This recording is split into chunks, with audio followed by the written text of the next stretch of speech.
ಇನ್ನು ಮುಂದಿನ ರಾಶಿ ತುಲಾರಾಶಿ.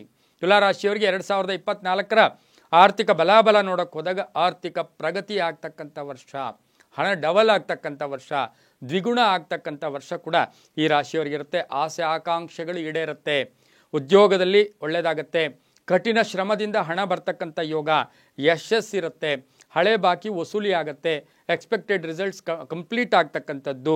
ಶನಿ ಗುರು ಮಂಗಳಕರವಾಗಿರ್ತಾರೆ. ಆದರೆ ಎಲ್ಲೋ ಒಂದು ಕಡೆ ಜಾಮೀನು, ಯಾರಿಗೋ ಶೂರಿಟಿ ಇದು ಹಾಕಿದಾಗ ನಿಮ್ಮ ಹಣ ಖರ್ಚಾಗ್ತಕ್ಕಂಥದ್ದು, ಇದು ಭಾಳ ಜಾಗ್ರತೆಯಾಗಿ. ಹಣ ಬರುತ್ತೆ ಆದರೆ ಅಲ್ಲಿ ಖರ್ಚು ನೋಡಬೇಕಲ್ವ ನಾವು. ಶೂರಿಟಿಯಿಂದ, ಜಾಮೀನಿಂದ ಯಾರಿಗೋ ಮುಂದಕ್ಕೆ ಹೋಗಿರ್ತೀರ, ಆ ವಿಷಯದಲ್ಲಿ ಸ್ವಲ್ಪ ಜಾಗ್ರತೆಯಾಗಿರಬೇಕು. ಶುಭ ಕಾರ್ಯಗಳು ಮಾಡ್ತೀರಾ, ಮನೆ ಕಟ್ಟೋ ಯೋಗ ಇದೆ, ಒಂದು ಆಸ್ತಿ ಹೊಸದಾಗಿ ಆಸ್ತಿ 2024ರಲ್ಲಿ ಖಡಾಖಂಡಿತವಾಗಲೂ ಒಂದು ಆಸ್ತಿ ಕೊಂಡ್ಕೊಳ್ಳೋ ಯೋಗ ತುಲಾರಾಶಿಯವರಿಗಿರುತ್ತೆ.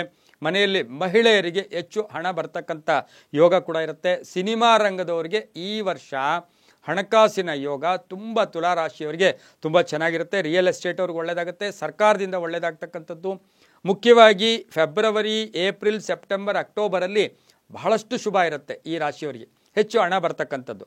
ಮಾರ್ಚ್, ಸೆಪ್ಟೆಂಬರ್, ಅಕ್ಟೋಬರಲ್ಲಿ ಸ್ವಲ್ಪ ಖರ್ಚುಗಳು ಕೂಡ ಜಾಸ್ತಿ ಆಗ್ತಕ್ಕಂಥ ಯೋಗ ಕೂಡ ಇರುತ್ತೆ. ಈ ರಾಶಿಯವರು, ತುಲಾರಾಶಿಯವರು, ಈ ರಾಶಿಯವರು ಮುಖ್ಯವಾಗಿ ಸೋಮವಾರ ಮತ್ತು ಗುರುವಾರ ಹೆಚ್ಚು ಹಣ ಬರ್ತಕ್ಕಂಥ ಯೋಗ. ಈ ರಾಶಿಯವರಿಗೆ ಬಿಳಿಯ ವಸ್ತ್ರದಾನ ಅಂತ ಹೇಳುತ್ತೆ. ಸೋಮವಾರದ ದಿವಸ ಬಿಳಿಯ ವಸ್ತ್ರದಾನವನ್ನು ಶುಭ ದಿನ ಮಾಡಿದ್ದೆ ಆದರೆ ಒಳ್ಳೆಯದು. ಹಾಗೆ ಪಿತೃಗಳ ಕಾರ್ಯಗಳನ್ನು ಚೆನ್ನಾಗಿ ಮಾಡಿದ್ದೆ ಆದರೆ ನಿಮ್ಮ ಹಣಕಾಸಿನ ಯೋಗ ಇನ್ನೂ ಜಾಸ್ತಿ ಆಗುತ್ತೆ. ಪಿತೃ ಕಾರ್ಯಗಳನ್ನು ಮರಿಲೇಬಾರ್ದು. ಅದರೊಂದಿಗೆ ಈ ಒಂದು ತುಲಾರಾಶಿಯವರು ದೇವಿಯ ಆರಾಧನೆ, ದೈವಾರಾಧನೆ ಮಾಡ್ಕೊಂಡಿದ್ದೆ ಆದರೆ ತುಂಬಾ ಒಳ್ಳೆಯದಾಗುತ್ತೆ. ನಮಗೆ ಯಾವಾಗಲೂ ಹೇಳ್ತೀವಿ ಹಣಕಾಸಿನ ದೇವರುಗಳು ಲಕ್ಷ್ಮಿ ಆಗ್ಬೋದು, ಕುಬೇರನಾಗ್ಬೋದು. ಕುಬೇರನ ಮಂತ್ರ ಹೇಳ್ಕೊಳ್ಳೋದು ಪ್ರತಿನಿತ್ಯ ಓಂ ಕುಬೇರಾಯ ನಮಃ ಅಥವಾ ಓಂ ಯಕ್ಷಾಯ ಕುಬೇರಾಯ ವೈಶ್ರವಣಾಯ ಧನಧಾನ್ಯಾಧಿಪತಯೇ ಧನಧಾನ್ಯ ಸಮೃದ್ಧಿ ಮೇ ದೇಹಿ ದಾಪಯ ಸ್ವಾಹ, ಈ ಒಂದು ಹೇಳ್ಕೊಳ್ಳೋದ್ರಿಂದ ಸಾಕಷ್ಟು ಶುಭ ಆಗ್ತಕ್ಕಂಥದ್ದು. ಅಕ್ಕಿಯ ದಾನವನ್ನು ಮಾಡೋದು, ಹಾಲಿನ ಅಭಿಷೇಕ ಮಾಡಿಸಿದ್ದೆ ಆದರೆ ಈ ತುಲಾರಾಶಿಯವರಿಗೆ ಹೆಚ್ಚು ಹಣ ಬರ್ತಕ್ಕಂಥ ಯೋಗ ಕೂಡ ಈ ವರ್ಷದಲ್ಲಿ ಇರ್ತಕ್ಕಂಥ ಸಾಧ್ಯತೆ ಇರುತ್ತೆ.